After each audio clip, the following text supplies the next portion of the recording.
back.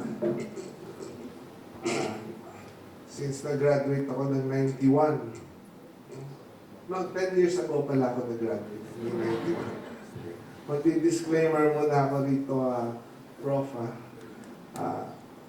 Publishing ko na lang, no, kasi ayoko mangyari yung nangyari kamakalawa lang sa Australia. Baka maubusan tayo ng English eh. Diba? Naalala niyo yun sa Australia?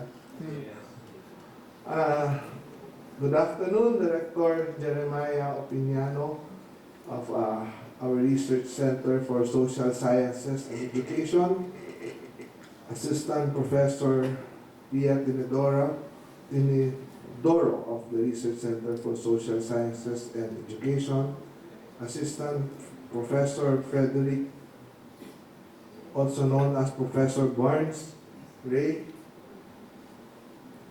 of the Research Utilization Unit, our UST academic researchers, faculty members, and students, the 2024 Policy Expo staffs and volunteer, our friends from the media, fellow Thomasians. First of all, thank you for the invitation to be part of this forum and speak before you and my alma mater. It is really an honor, especially ang makabalik ako dito sa ating university. Dito po kung saan ako graduate mga 10 years ago. Okay. But kidding aside, it feels really good to be back here. Hindi pa ako nakakaikot, no, dahil since 1991, ngayon lang ako bumalik dito and I believe marami na pong nagbago, no? Pero syempre, lumipas man ang maraming taon, hindi po nababago siguro yung tradisyon dito. Nandito pa rin ba yung kailangan dumaan ka isang beses lang doon sa Art of the Century na hindi ka pwedeng bumalik, no? Kundi ma-depart ka. Meron pa rin ba? Nandiyan pa rin, no? Siguro mamaya pwede na ako magpabalik-balik doon, no? Kasi hindi na ako student dito. Meron pa ako isang gustong puntahan eh. Although pag pinuntahan ko yun, marami po akong memories, maraming heartbreak, marami akong alaala, maalala. Nandito pa ba yun? Alam mo niyo kung alin yun? Clavers Meetings. Nandiyan pa rin ba? Meron pa rin, no? Siguro kami, hindi ko dadaanan nyo kasi marami akong maalala. Marami pong heartbreak, luha, luha nila, hindi ako.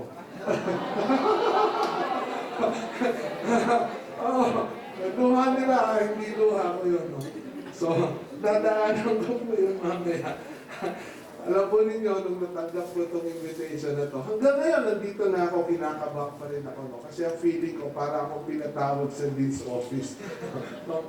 For your information, madalas po ako magpatawag. No? Ako po ay class president. No? I don't know kung may rule pa dito nun. No?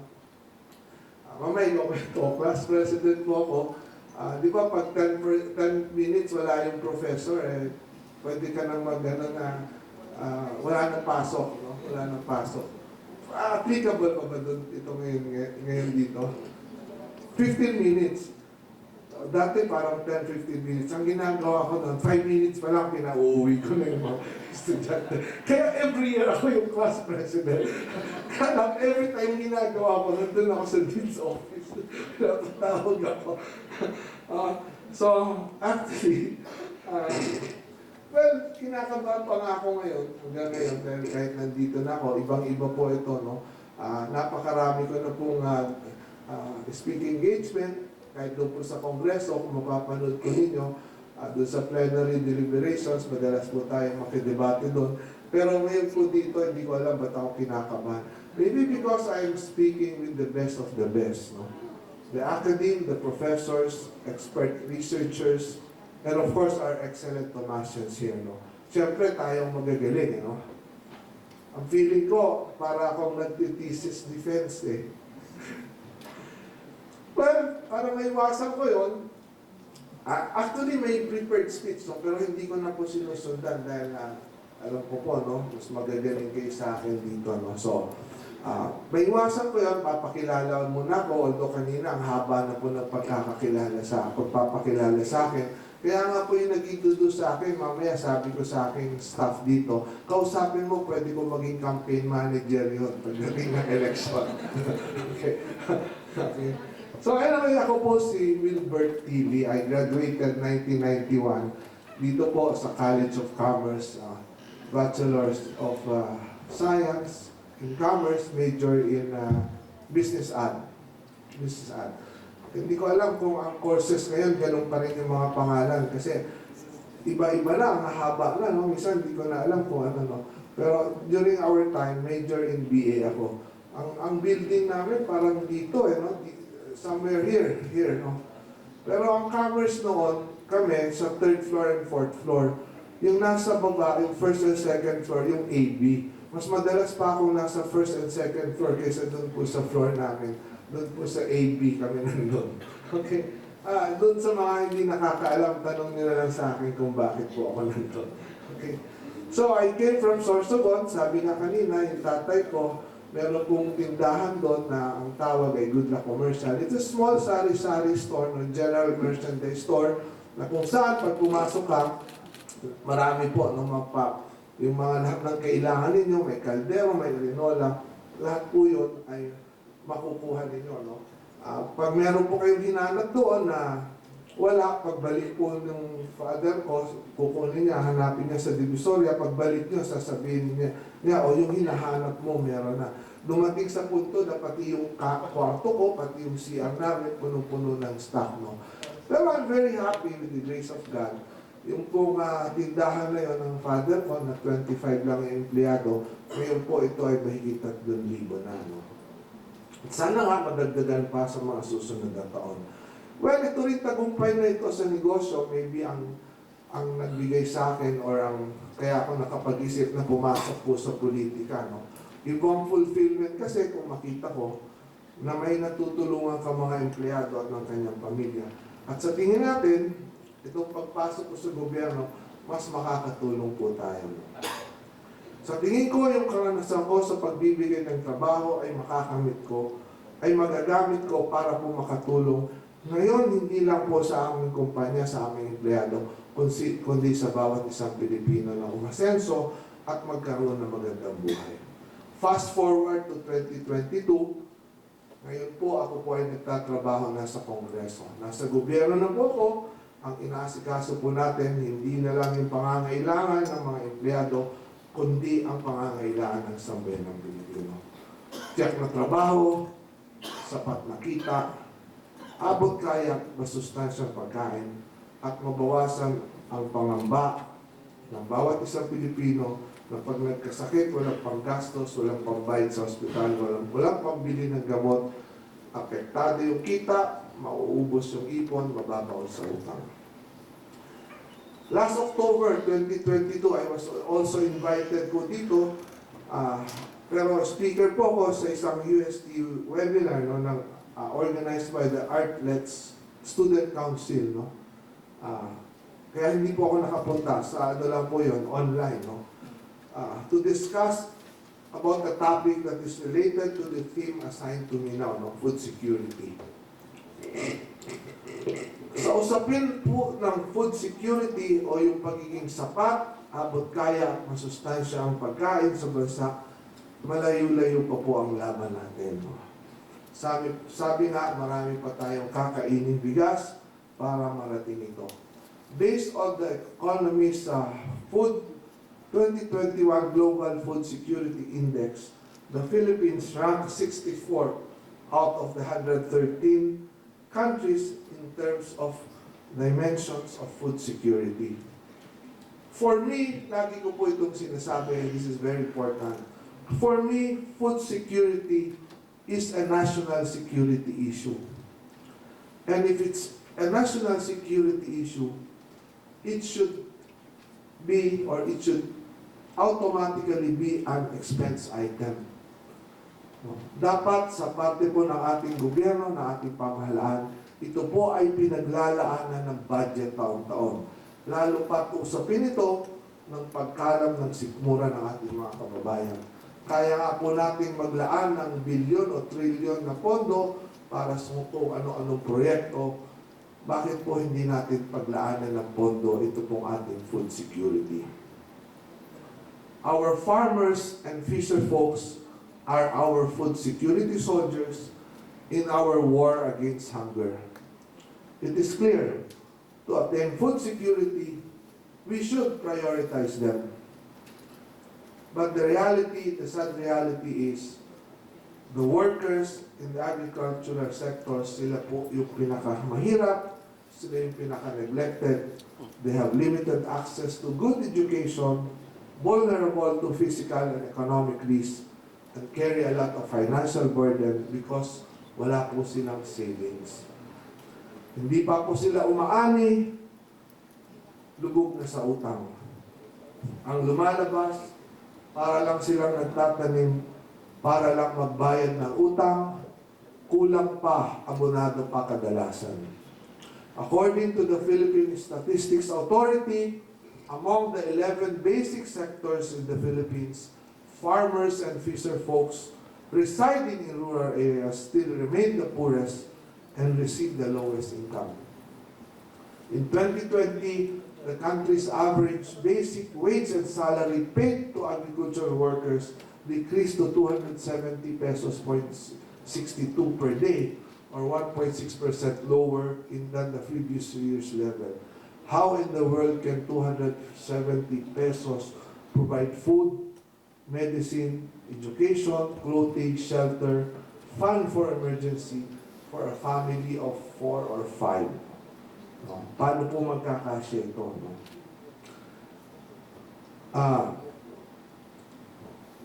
Ako po ay magpa-plugging muna, no? Magpa-plugging, no? Kasi meron po dito, meron po kaming show, meron po akong show. Kanina sinabi ko, from businessman to politics, ngayon po nag-aartista na rin po tayo ng konti. No? Nag-aartista na rin tayo ng konti. Kaya kanina, baka doon sa hindi nakakaalam, yung nakatayo po rito sa harap ninyo, hindi po si Lee Min Ho. Si Wilbert Lee Ho ito. Baka magkamali ho kayo, no? Mas gwapo po tayo doon. No? Okay, meron po tayong show every Sunday, GMA Kapuso Network, 7 to 8 a.m. Si Manoy ang ninong ko. No? Please watch it. It is a different public service show. It's a modern day bayanihan, hoping that it will bring inspiration, hope, pag-asa, tulong sa ating po mga kababayang araw-araw ay sumasabak sa hamon ng buhay, na napakahirap pong hamon ng buhay. So please watch it. Shamelessly, nagpa-plug na po ako ngayon tungkol sa inyo.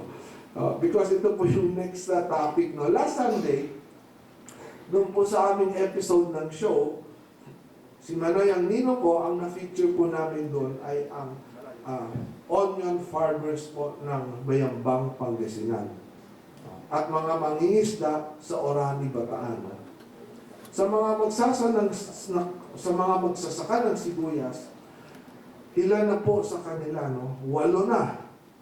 No, ang dahil hindi kinayanan ang hirap at pangamba sa pagkalubog sa utang, ay pinili na lang pong magpakamatay. 8 sa kanila nagpakamatay, no? Dahil po sa utang. Sa mga mangingisda naman ng Orani, marami sa kanila, dahil sa kagustuhan na kumita at may mapakain sa pamilya, sinusuong nila ang panganib, pumapalaot kahit masama ang panahon, kaya sa kasamaang palad, napakarami rin sa kanila ang hindi na nakakabalik ng buhay sa kanilang pamilya.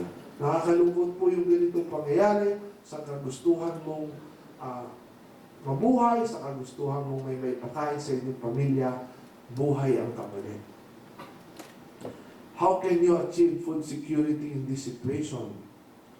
Kung sino pa ang mga food producers sa bansa, sila pa ang hindi makakain at pinakamahirap ang kalagayan.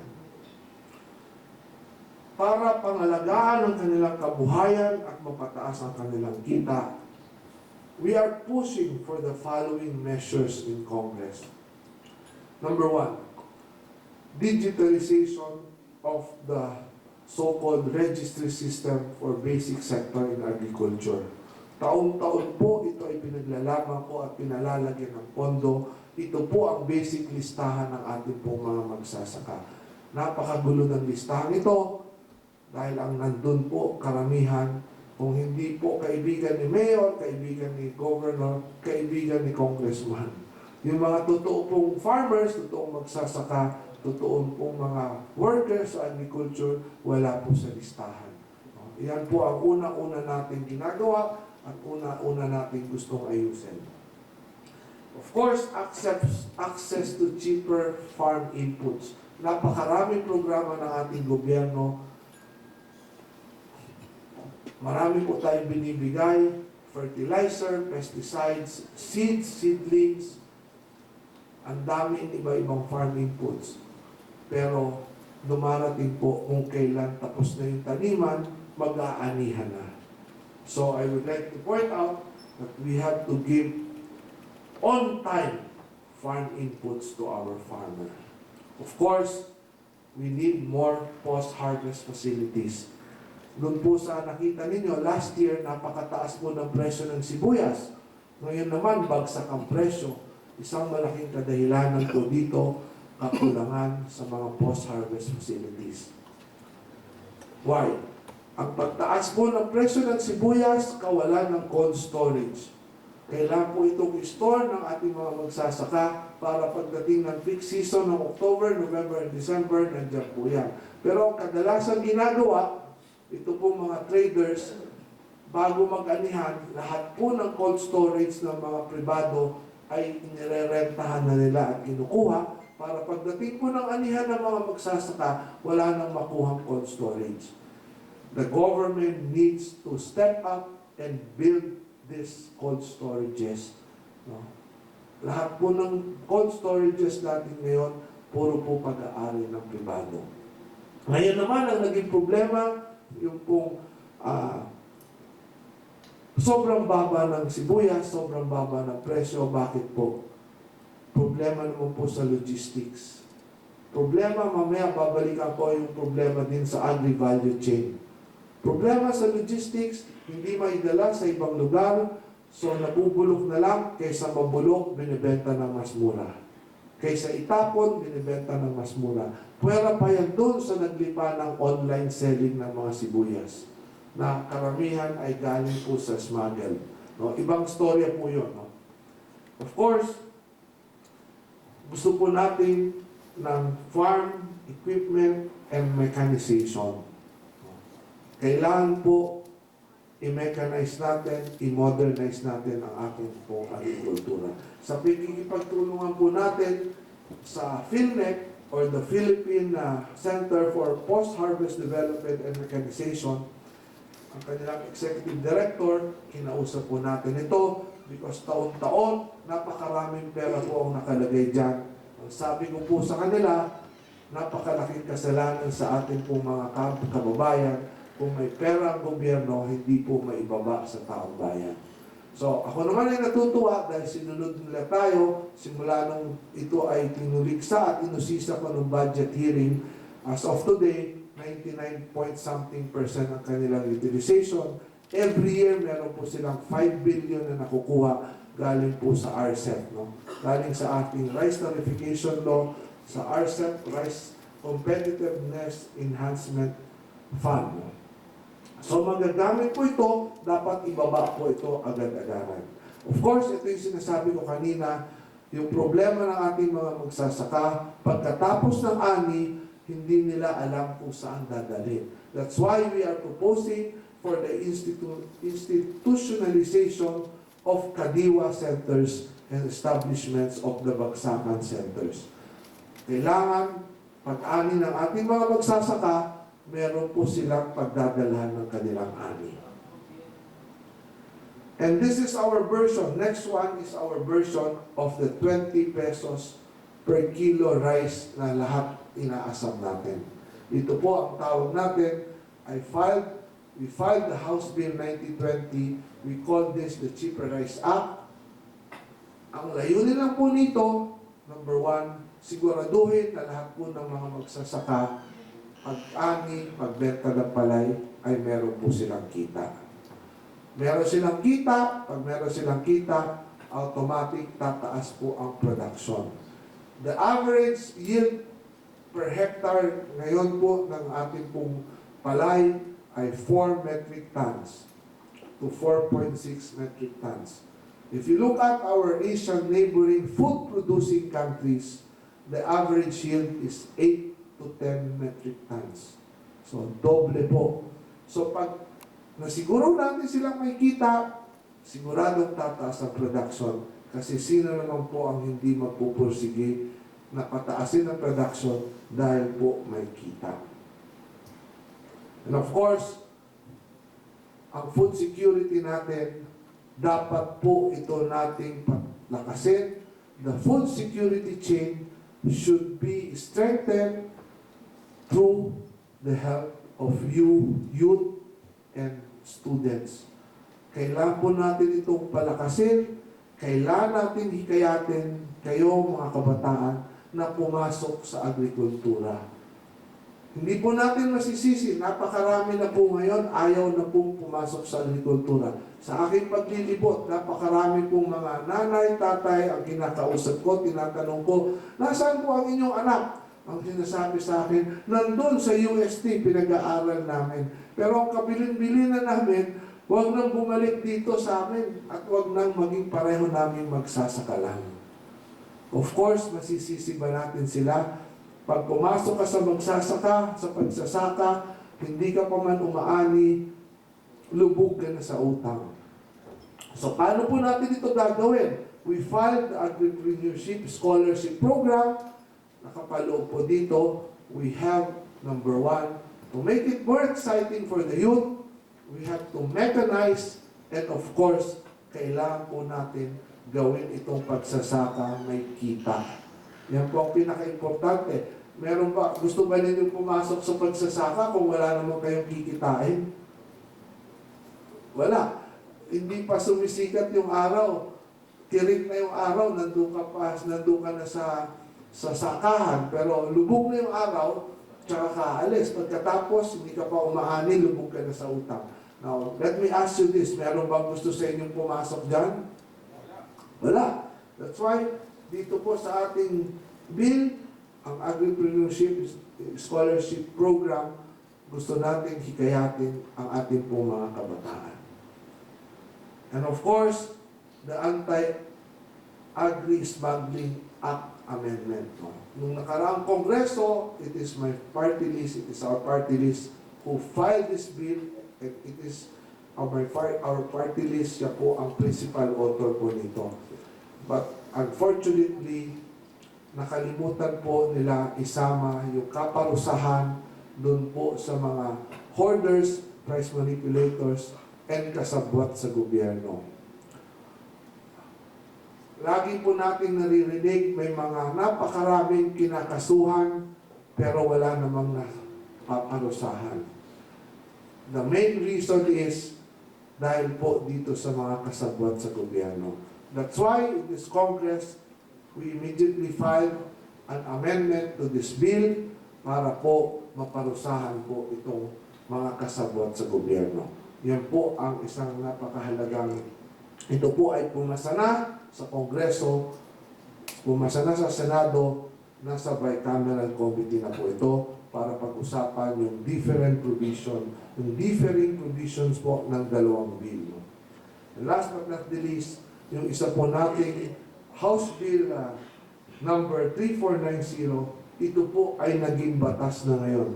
The Republic Act 11953 or the New Agrarian Emancipation Act, which gives 610,000 agrarian reform beneficiaries. Binigay na po natin sa kanila ang kanilang lupain. Wala po silang utang na, kanila na ang kanilang lupa. Ang purpose po nito para tumaas po ang production. So hindi ko na po i-session pa itong napakarami pa, no? Dahil ang iba sa inyo nakikita ko natutulog na. Tutulog na. Mamaya papasama na lang po ako sa inyo doon sa Lover's Lane para maligaw na po ako. Okay. So according to PSA, there was a recorded 5.2% decrease on the fisheries production in the country for the fourth quarter of 2023 compared to the year before.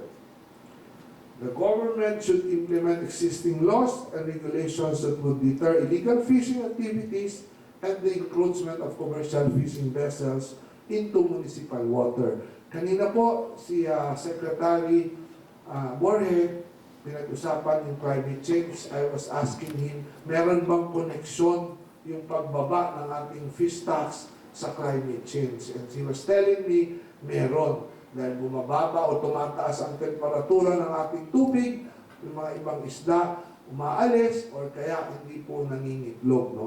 So, yun po ang isang dahilan po nito. We also need to strategize and have a well-defined agri-value chain to avoid wastage or losses along the process. Ilang beses na ba nating nabalitaan, banggit ko na kanina, nabubulok, tinatapon na lang ang ating mga kamatis. Sa taas po ng presyo ng mga bilihin ngayon, kailangan suportahan natin ang lokal na pagsasaka.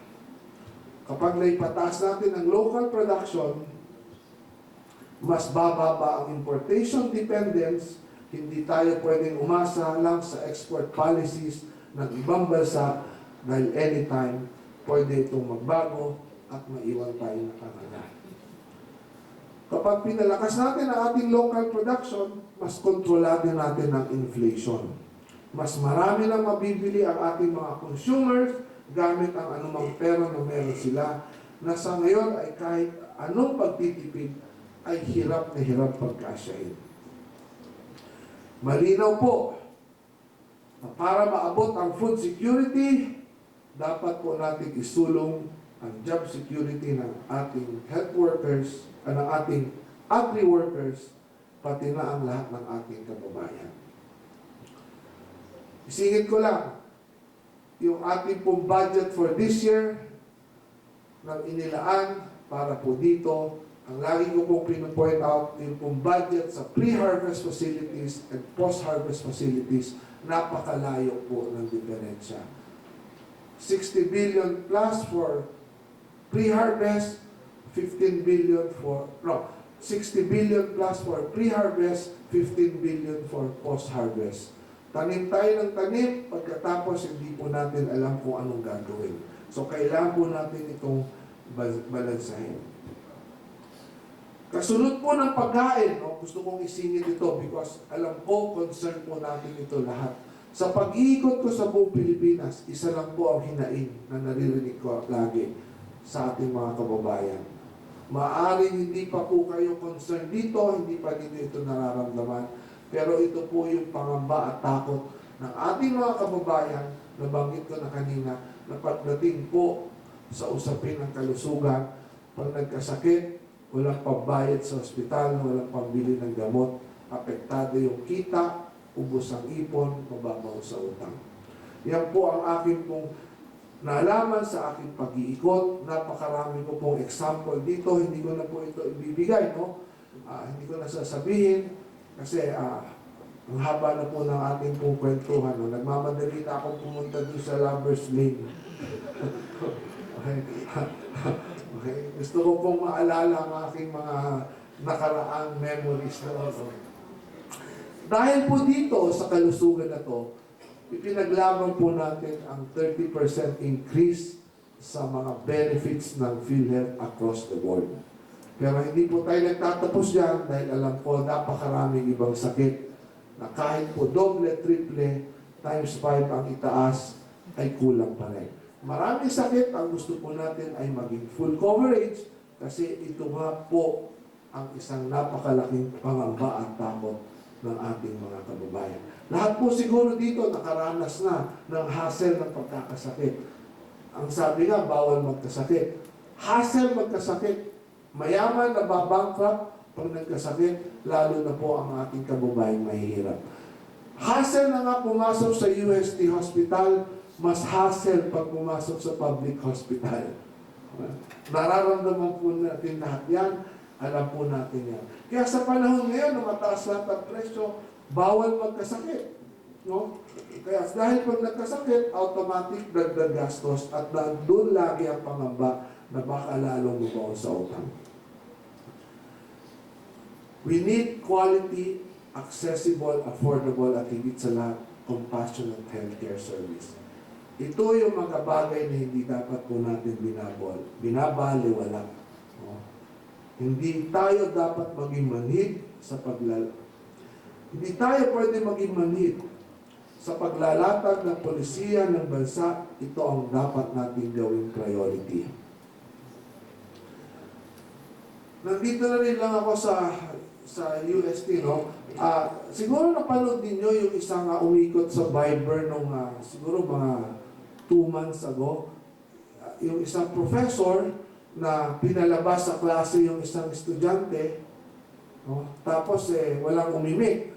Nung pinalabas na yung estudyante, tsaka tinanong ng professor, alam niyo ba bakit ko pinalabas yun? And maraming nag-react na, bakit niyo pinalabas? Bakit ganyan, no? Parang napakawalang puso mo naman na pinalabas mo yun. No? Ang sabi ng professor, bakit po nung panahon na pinalalabas ko ay wala pong nagreklamo at tumayo? No? Walang tumayo at walang nagreklamo. Walang nagsalita, walang nakialam. Bakit? Dahil po hindi sila apektado. Para bang kapag it's none of your business, hindi na kayo kikibo.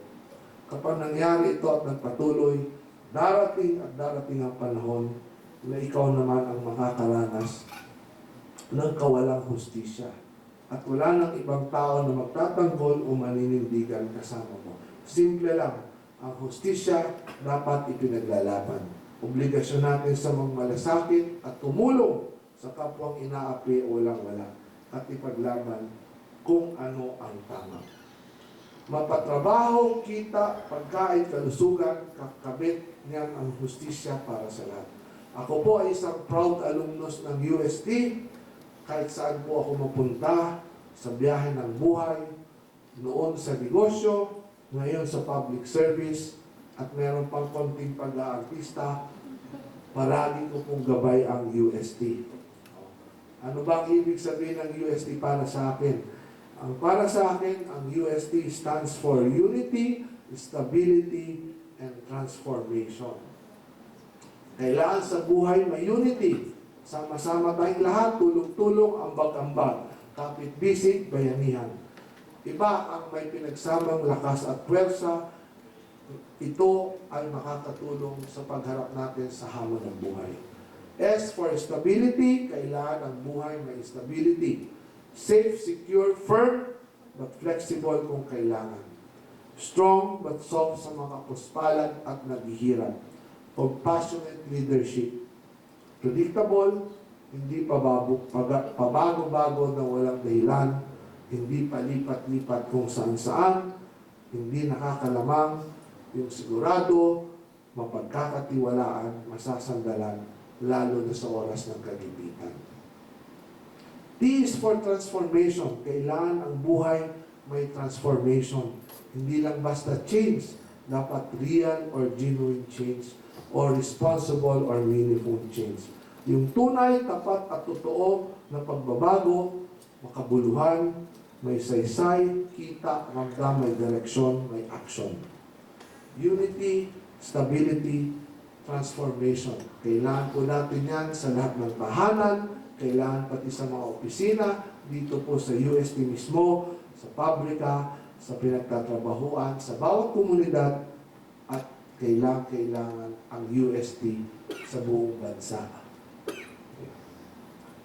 Pero idagdag ko na rin po, no? Patapos na ako. 3 minutes na lang ito. Idagdag ko na rin. Pareho po ng aking initial, Wilbert T. Lee, no? WTL. Ako po ay meron din pong ibibigay sa inyo. Ito po ay yung WTL, ito po ang kabilin-bilin na ng aking pong tatay, ng aking papa, nung siya po ay nabubuhay pa. Sabi niya sa akin, ang WTL, kayo po, ito po yung challenge ko sa inyo, dapat po WTL. Dapat po, ang hangad ninyo, pag-graduate ninyo, paglabas dito sa eskwelahan ito, kung ano man ang gagawin ninyo, ang dapat po ninyong gawin, ang dapat po ninyo, wala na po ito dito. Ang dapat po ninyong hangad sa buhay ay isang WTL. ito po ay wealth that lasts. No? Wealth that lasts. No? Yan po ang dapat ninyong layunin pag lumabas na kayo sa inyong paaralan. Ito po ang yaman na hindi po nakaw o galing sa iligal na paraan. Huwag ninyong pangarapin na magkaroon ng yaman na hindi ninyo magagastos, hindi ninyo magagamit, hindi ninyo mai-enjoy, itatago lamang dahil nakuha sa maling paraan. Hindi mula sa pagnanakaw na hindi na makatulog ng mahimbing paggabi at wala na mukhang ihaharap sa pamilya at Diyos. Sabi ng tatay ko, huwag kang gagawa ng yaman na ikahihiya ng iyong anak at ng iyong mga apo. Pero para sa akin, para kung hindi na po applicable ngayon. Alam niyo ba kung bakit hindi na applicable ito? Na sinabi ng tatay ko na yung yaman dapat na hindi ikahihiya ng iyong anak, ng iyong apo, ng iyong mga henerasyon pa na susunod. Bakit po hindi na applicable? Kasi po ngayon, tinuruan na nung tatay na nagnanakaw ang anak na magnakaw din, pati yung apo nagnanakaw na rin. Kaya hindi na po kinahihiya. Kaya hindi na po siya applicable. Pero yan ang hamon ko po sa inyo. Huwag po natin gagawin po yun. Hindi ko po tinuturo sa inyo na turuan nyo rin po magnakaw sa magiging anak ninyo. Ang wealth that lasts ay yaman po na pangmatagalan at pangkalahatan. Kaya tulad ng madalas kong sinasabi, ang kailangan natin po, mga estudyante po na katulad ninyo na hindi lang po magaganda, hindi lang po gwapo, estudyante na mga matatalino, hindi lang po ganon. Ang kailangan po natin, ang kailangan po ng lipunan natin ay mga estudyante at graduates na may pusong mapagbigay, umuunawa at nagmamalasakit sa kapwa. Mga estudyante na may puso para sa lipunan. Marami po dito sa inyo sigurado na nanonood ng K-drama. Lahat kayo nanonood ng K-drama. Sino na po yung nakapanood ng Queen Maker? Queen Maker. Napanood mo na po, Prof. Queen Maker. Ito po ay story ng isang human rights lawyer na tatakbo as mayor ng Seoul, kalaban po yung mga chaibol, yung mga mayayaman po doon. Remember? So there is this one scene na gusto niyang mag-resign dahil po yung associate niya na involved po sa embellishment ng pera. No, hindi siya, pero gusto niyang mag-resign. Ang sinabi po niya doon, at ito po ang hindi ko makakalimutan, at ito po ang lagi kong gabay. No. Sabi niya, the strong determination to save everyone might be the key to a better society. The strong determination to save everyone might be the key to a better society. Tumatak po sa akin yan, yung quote na yan. Talagang yan po ang aking gabay. Magtulungan, magmalasakit, sagipin po ang isa't isa. To end, if you have legislative agenda that you want me to do or to collaborate on, please feel free to contact me. No? Contact us. Follow po my official Facebook page, Congressman Wilbert Tilly.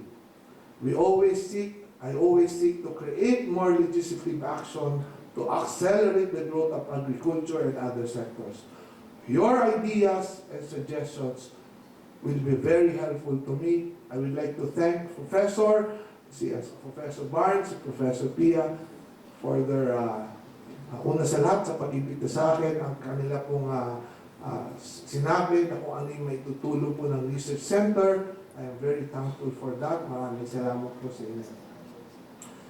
Panahon na po na hindi tayo dapat maging pabigat sa isa't isa. Hindi tayo dapat maging pabigat sa ating kapwa. Lalo na po kaming mga nasa gobyerno. Ito po yung lagi kong sinasabi. Wala po kaming karapatan na maging pabigat sa taong bayan.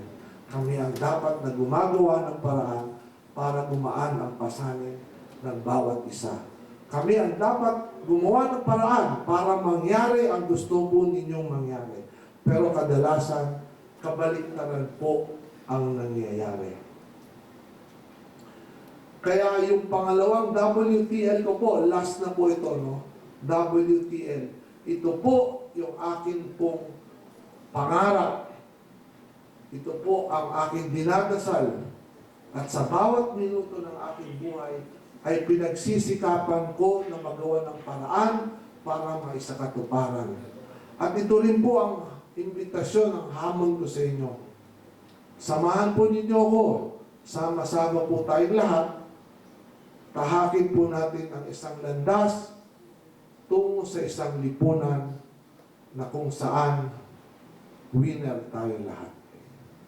WTL, winner tayo lahat. Maraming salamat po. Magandang hapon.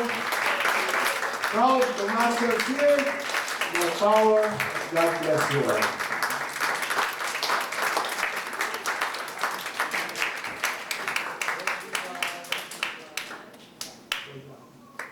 Meron po palang examination. Wala lang magtatanong tungkol doon sa Lover's Lane, ha? Baka po ma-outside, di ko lang po ako. Nanonood po ng Facebook Live yung aking ex-girlfriend.